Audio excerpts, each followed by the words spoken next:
one of these shorter labs. The degree of shortness will depend upon how effectively we all work together and whether or not you read your lab handouts. So if you haven't done that yet, read them on the way. Fundamentally, we're just going to make a bunch of measurements of soil water content out near the airport. It's going to be on the hillside.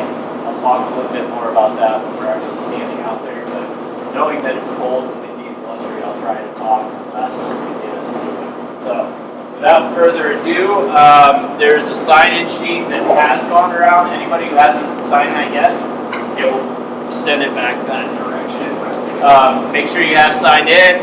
We're going to load up on the bus. Save the first couple of seats for us and the equipment. Let's go have some fun and get this done.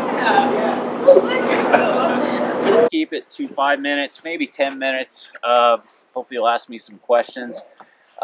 So we're out at essentially what we call the Deschamps site. We're essentially perched above the valley bottom itself, where we've got a fairly significant amount of agriculture, lots of farming, irrigated ag, as well as grazing that occurs. But this is fundamentally, if you guys look around, we're standing in a very, very small watershed. What is a watershed? A place where water moves around? Yeah, it's a location on our Earth's surface that drains water, okay? Along with draining water, so when you think about the drainage of water, that occurs either over the surface of the soil itself, or if the water infiltrates, it percolates into the soil and will move through the soil from high points, so points with higher total potential to points of lower total potential. So if we look upslope, we've got a ridge line, okay? So we can think about that as our essentially divide, or a drainage divide. A molecule of water that falls up there, if it doesn't evaporate from the soil, it's going to move downward into the soil itself, and eventually it's going to move down slope. Where's it going to drain to? The bottom. The bottom, to an ultimate low point. In the case of this watershed, a lot of that water, if just thinking about this hillside that we're standing on, a lot of it's going to drain towards the central axis of this hollow here. Okay, so over time, we might expect greater moisture conditions in the center of this hillside, in this convergence zone, relative to upslope positions. That's if the soils are saturated and water is readily moving. What happens as the soils dry down in terms of the ability of the soil to conduct that water? I'm going to ask a lot of questions, and the more answers I get, the faster we move. What happens as soils dry down, fundamentally? The infiltration rates will decrease. Well, the matrix. I'm looking for a discussion of pressure, that negative pressure that we experience in soils. Okay, so as soils dry down, that negative pressure, that tension, what we call matrix potential, it becomes more negative. We know that the water is more tightly bound in the soil itself, and that water is less readily available to move, but it still moves along a gravitational gradient, just differences in the height of that water within the water or the soil, as well as distance to a central low point. So water still moves when soils are not saturated. We know that it moves at much, much lower rates, okay? So we know that the amount of water in a soil or across this hillside is going to vary over time. We're just getting into spring. There was some snowpack out here this winter, very small amount, but now we're getting things like rainfall. We're going to experience that today. What happens when the sun comes out? What's going to influence what we might expect as a spatial pattern of soil moisture out on this site? These are all things you're going to need to know for your lab write-up. Yeah, so we might have differences in radiation. Today it's pretty cloudy conditions. We've got a lot of aerosols as well as water vapor itself within the atmosphere, and so we're reflecting a lot of that incoming shortwave radiation. What does make it to the ground, some of that's going to return as long-wave radiation, and we're affecting our energy balance. So that energy that's available, we think about that in terms of net radiation. That net radiation gets partitioned between sensible and latent heat. What's latent heat? The energy it takes to transfer from a phase Yeah, it's the energy associated with a phase change of water. When evaporation occurs, there's actually an absorbance of heat energy or sensible heat, and that's used in the process of latent heat exchange. So when we get really intense sunny days, the temperature of the atmosphere increases, the soil temperature increases. Some of that energy gets used in the process of latent heat exchange or evaporation. Okay, so differences in things like topography can have a big impact on our evaporation rates. How might the topography here, or say in the broader Missoula Valley, impact rates of evaporation or that latent heat exchange? Aspect, yeah. So looking at the mountains over there, is that, what aspect are we over there? Yeah, we've got a northerly facing aspect. So that is to the south, but those mountains, in terms of the sun's angle, they're facing the sun and they have a southerly aspect. So if we were to look over this way, and it's hard to see, but we would have a, did I just say southerly facing aspect? No, did I? So that is a northerly facing aspect. So that's to the south, but the mountains are facing the north. So there's a reduction in that solar radiation, and therefore probably less evaporation that occurs over in that area. What do you notice about the vegetation there? You've got a lot of coniferous species, right? So there's enough water there to sustain woody vegetation. If we were to look over here, and again, we can't see above the railroad tracks, but predominantly those southerly facing aspects are more, have more grass. So there's less water there. That same process, though, occurs in terms of differences in microtopography. So look at this hillside. What do you guys notice? You'll have to turn around to do that. Yeah, so we've got, we would look at this respectively, and we've got north-facing aspect here. It's a northwesterly facing aspect. What happens as we come down into the depression or the hollow itself? More vegetation. Yeah, we've got more of a 0-degree aspect, but more vegetation. We actually have shrubs and more woody vegetation. So it's probably a combination of that energy. So we get more shading in this convergence. So aspect closer to flat or zero, as well as that movement of water, that redistribution of water down slope that ultimately might lead us to hypothesize, you guys are going to measure it in a little bit, but that there's more water on an annual basis down in this hollow where we have shrubs. Okay, on this hillside, we're on a more southerly aspect. We might expect differences here as well. And if we were to come out here in the fall, I would tell you that is the case. Even in the fall when it's really, really dry, we've gone through the summertime, we'll find water content differences between these two hillsides. On this hillside, it's typically about, I don't know, between 5 to 8% volumetric water content. I got that backwards. It's about 4% volumetric water content over on this hillside, the southerly facing hillside, and on this northerly facing hillside, it's about 5 to 10% volumetric water content. That's about the point at which plants can actually access or pull that water off. So usually when we come out here in the fall, everything's brown and things are dying. The highest water content that we observe post-summer is in this hollow here, and that's upwards of 10 to 15%. It's going to be a lot different today. Why is it going to be different today? Raining. Yeah, it's raining, so we're getting significant inputs to the surface soil environment, and we still haven't gone into that season where we have a significant day length and therefore radiation differences. So my point is that over the course of time, right now we might have a more homogeneous pattern of moisture. We may have more even values across this hillside.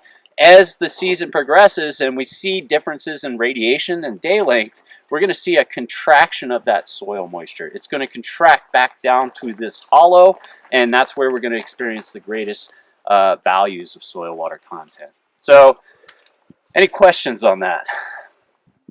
I kind of went through that very quickly. So there are going to be difference in water content due to just the aspect itself and the amount of radiation that this hillside receives. Also, the degree of transport of that soil moisture. As the soils wet up, that water is more readily available to move. We know that hydraulic conductivity of the soil, again, it's a measure of the ability of a porous medium to conduct water. As the soils get wetter, that hydraulic conductivity increases and water can more readily drain to central low points.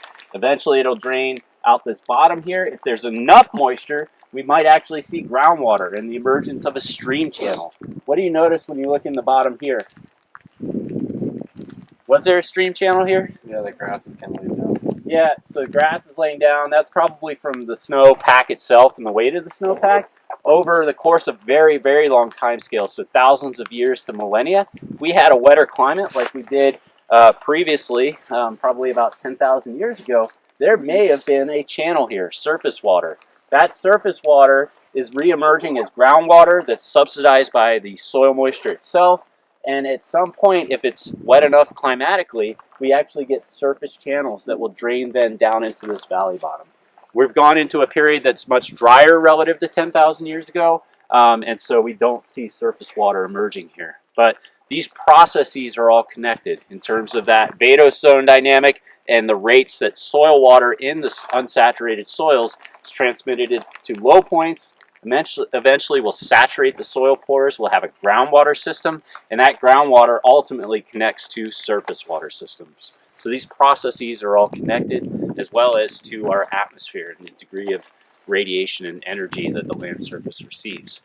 I'm going to stop there because it's starting to pick up in terms of rain. So I'll be curious to see what you guys get in terms of values. Across this hillside, we have a series of plot your measures of water content against those radiation values, and describe that relationship, as well as answer some basic questions as to why you expect that there are differences in the water content. Questions on that? Yep. The insulation column, is that what you're talking about? Yeah, insulation. So good question. Insulation is another term for radiation or solar radiation. Yep. Okay.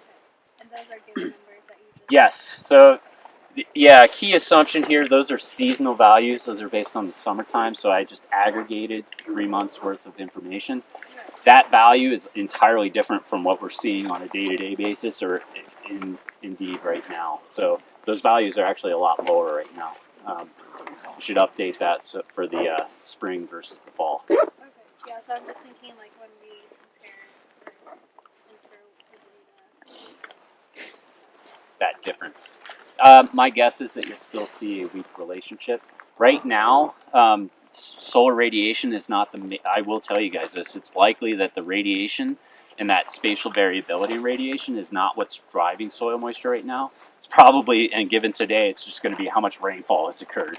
But you may see a difference. Okay, so it's going to require, this changes over time. You guys are going to have to be a bit creative in your thought process in terms of answering some of these questions. Okay, so this is something we would do just as a basic hydrology experiment too. We're doing this out at Lubrecht right now. We're doing it using real-time probes that are essentially installed at different depths in the soil profile. We've got about 80 of them across multiple hillsides, and they've been recording for 2 years, and we're seeing these differences, trying to ask the question, how does that difference in water content impact rates of vegetation production and growth? And as well just transpiration rates across the landscape. So while this may seem very basic, this is science that is currently happening out at Lubrecht, and trying to expose you guys to a little bit of this in field-based techniques. Okay, so without further ado, we're going to break into groups.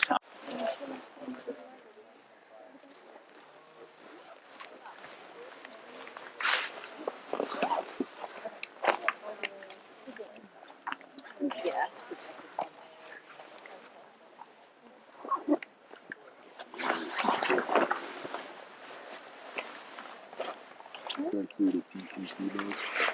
That's 26.2. You guys getting up on the slope? We're doing the sensor, so we're not there yet. So number 1, all of surfaces are straight. And 26.4. They're getting 35 down there. So They in got the summertime, it'd be very extremely different. So it's usually like 4% here, and down there it's around 15%. So a big difference. Down there, they can still access that water. We talked about the relationship between water content and the tension or that matrix potential. 4% is really tightly bound water under extreme negative pressure. Down there, they can still access that water.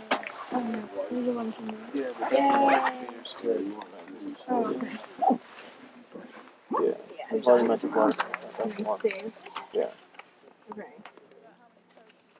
So, and then just to measure it. 41.1.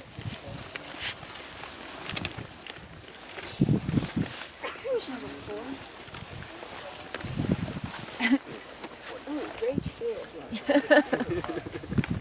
And 38.4. What was that?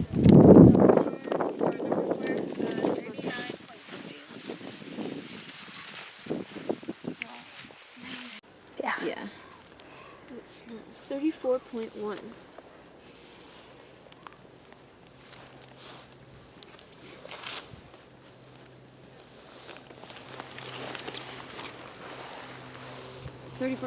Sorry. Yeah. Okay. 36.7.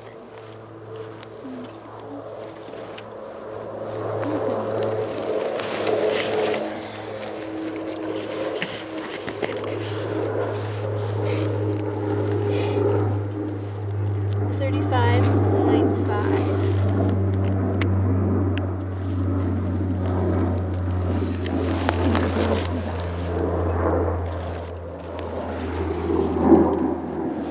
Thirty-one point six.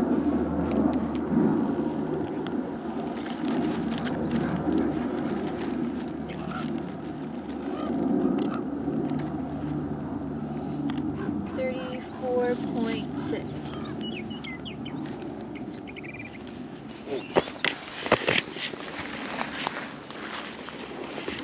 So this 18? 8. haven't done it 14.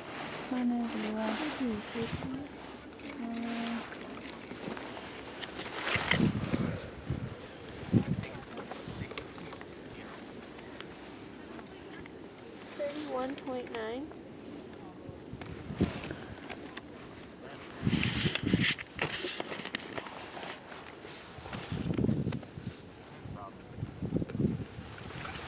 I'm sorry, what was it? 31.9. Thanks. 37.5.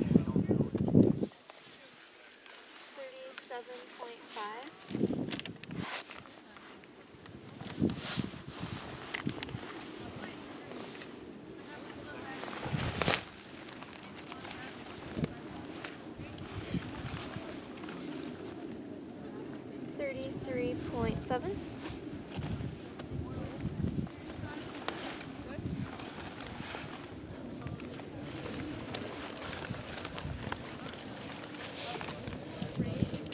$34.9.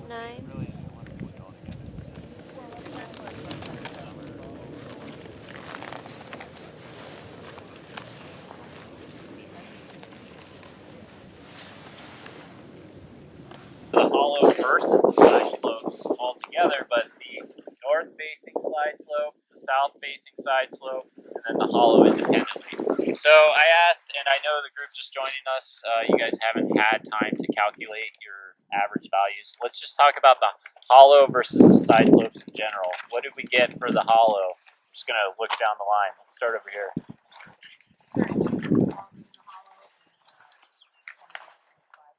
Okay, 32.28. I thought you're the group that, okay. 38.35, so about a 3% difference. About the same.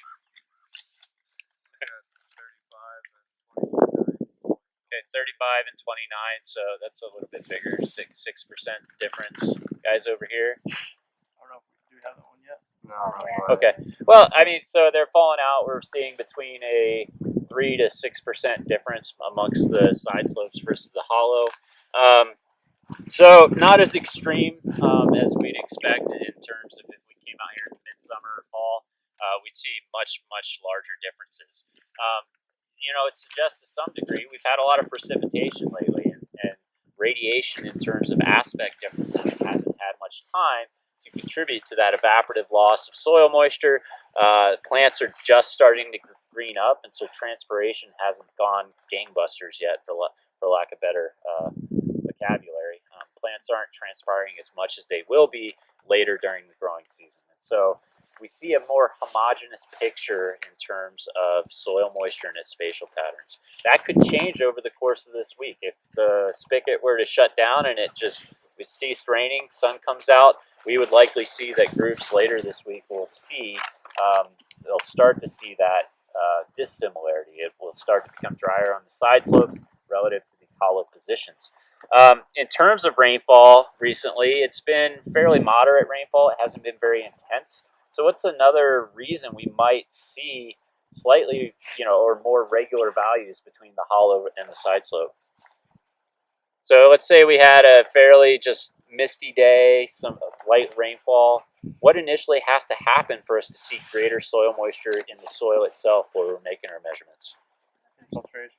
Yeah, so it's got to infiltrate. So the water itself has to bypass the organic layer, has to pass the shoots, the stems, the leaves of plants on this hillside. Where do we find a greater leaf area?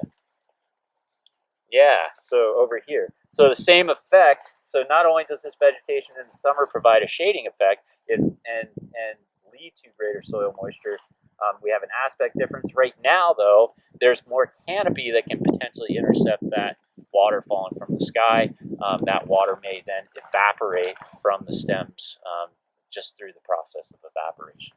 So canopy can have an important role in terms of spatial patterns of soil moisture too. Going back to this group up here, you guys calculated the north aspect hillside, so over there, and the south facing aspect hillside. What were the average values there? So for the north, we got 36.02. For the south, we got 23.06. Okay, so pretty big difference there. That's a more extreme difference. So you said 23.6, let's say 23. So 23 on this hillside and 36 on that hillside. So we do see an aspect effect in terms of the differences in moisture. If we really wanted to characterize that, we'd probably sample regularly or more frequently across the hillsides to really say that that's a pattern. What was your hill slope then when you singled that out? 29. Or excuse me, the hollow. So the hollow was 35. 35. So the hollow was about the same as the northerly facing hillside. So they're about the same. When you guys plot your values, I asked you to plot radiation against water content. And there's a specific question in there that asks, what does this tell you about the effects of radiation on spatial patterns of soil moisture? My guess is that when you plot your specific points, you're going to see a weak relationship, but it may not be the strongest relationship. So with increasing radiation, you're likely going to see decreasing soil water content, but it may not be the strongest or most linear relationship. That's okay. Answer the question in terms of, this time of the year. If it's not a significant relationship, think about the other factors that are important. So you might say it's been raining recently and we'd expect a more uniform pattern of soil moisture or values that are closer together. However, we still see a slight radiation influence, okay? But that'll be dependent upon the direction of that relationship. Does that make sense? Okay, so I'm trying to give you some pointers in terms of thinking about your questions. Don't just say radiation has no effect or it does have an effect. Tell us why and think about the other processes that are going to be important there as well.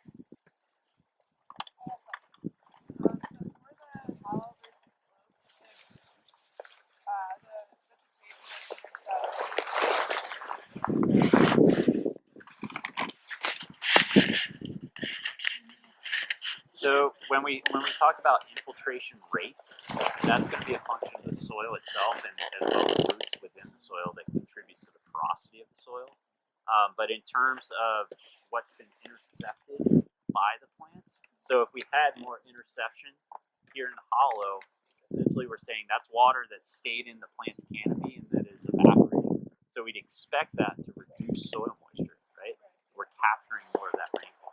And that could be an explanation of why we see more similar values between this hollow and that northerly facing slope. Northerly facing slope is getting precipitation. There's a reduction in radiation because it's the north facing slope. The hollow has a reduction in radiation, but there's also vegetation. So reduction in radiation, we'd expect more moisture, but because there's vegetation, we may be reducing the amount of input as precipitation to the soil itself. So ultimately, that leads to very similar values. And that's just me coming up with a quick answer. But that would be why I'd expect those two to be more similar right now. If the sun stayed out and it stopped raining, we'd expect to see this or having a larger value of water content as that northerly aspect hillside dries out. Good question. Look through your questions. See if there's anything there. This is a good opportunity to make sure we're all on the same page. Great. Plus, it's nice to sit outside. This is what we, as TAs, when we're grading your lab reports, we're looking for you to talk about the processes and mechanisms that we are discussing here. So that's what we're looking for in your answer. So that's really important, and that's why Kelsey's asking questions right now. If you're confused about any of those concepts, we want to answer those questions now because we're asking you to display your understanding of them in the lab reports. Thanks, Scott. I was beating around the bush. No, I thought it was clear. We should all agree that there's no general pattern throughout a year of there being more precipitation in these different aspects. In this very small little basin, the amount of input from the top, we're not talking about, Kelsey did talk about some of the things that vegetation does to mediate, and obviously we're thinking about what radiation does to mediate it. And then we're also talking about convergence as well. But the rainstorms are not falling more over here or in the hollow. That doesn't make any sense, right? Like just being what would here. have to happen in this hillside for us to have more rainfall up there relative to down there? You guys have done a lab on it already. Yeah, so we'd expect that the lapse rate would have to be different. Do you think we change on an order of over 100 meters from the base of the slope to the top? No. So there's not a significant elevation change playing a role here. If there was, if we were up on Sentinel and hiking to the top, then that would be a good suggestion or a good it'd be a plausible explanation for why we might see differences in either temperature or precipitation. But we don't have a significant elevation gradient here, so it's the local or micro topography that's influencing radiation loads to different sides of the slope, as well as just differences in vegetation and vegetative communities. How might soil impact the water content that we observe? Soil itself. Yeah, so what would lead to, let's say that we have the same volume of water that's applied as rainfall, or the same depth of water as rainfall. How would a higher porosity, what would that do to our measure of water content?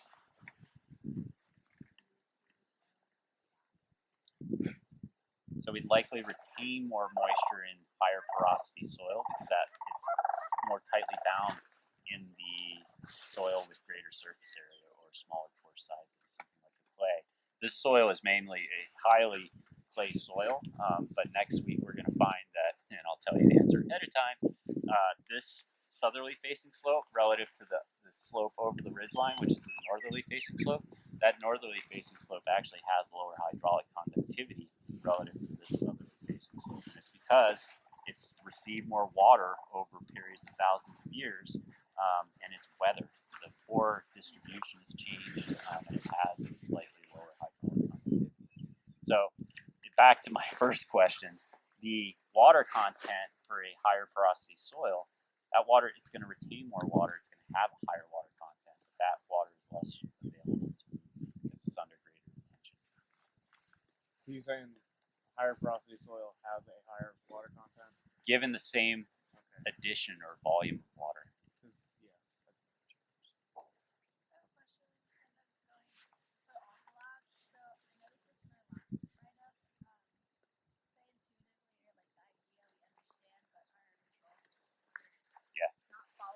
Good question.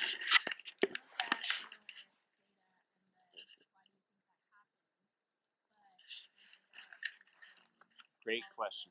That's a question. So Well, it's data collection and analysis in the real world. Every time I start an experiment in a new site, I hope for data that I can interpret and that follows a hypothesis. But if not, that's okay. It's disproving that hypothesis, or I just haven't sampled adequately to characterize that whatever phenomena it is. And so, if your data doesn't support the general narrative of the lab, it's okay to say that. Say my data doesn't show this, and come up with some plausible reasons why it doesn't. And that's really the reason I wanted to come together as a group and discuss our average values. So while they are different, they're not as different as we might expect if we came here later in the summer. And so right now, precipitation, because it has rained recently, is likely going to be driving some of that response that we observe, where the values are more similar across this hillside.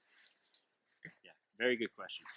It That's- is helpful if you know that your data don't support what you know, to say what you know. So, and then just say why it doesn't Yeah. support that. And if you do that, you will get 100% of the points. Yeah, because that's the point is that you are showing your understanding of the concepts. And if you just say, oh, this is not where we're supposed to get, period, and then done, then obviously you're not going to get a good grade on that because you didn't show the concept. But this, what we've described here, yeah, and usually it's just more interesting. Then you have to. It challenges you a little bit to think, okay, well, what could explain this? You come up with some kind of plausible explanation based on the concepts you understand. And then if you still don't understand it, you have resources. Come talk to us, and we can talk you through your results and just say, okay, well, here's what we can come up with. So always do that too if you can't figure something out.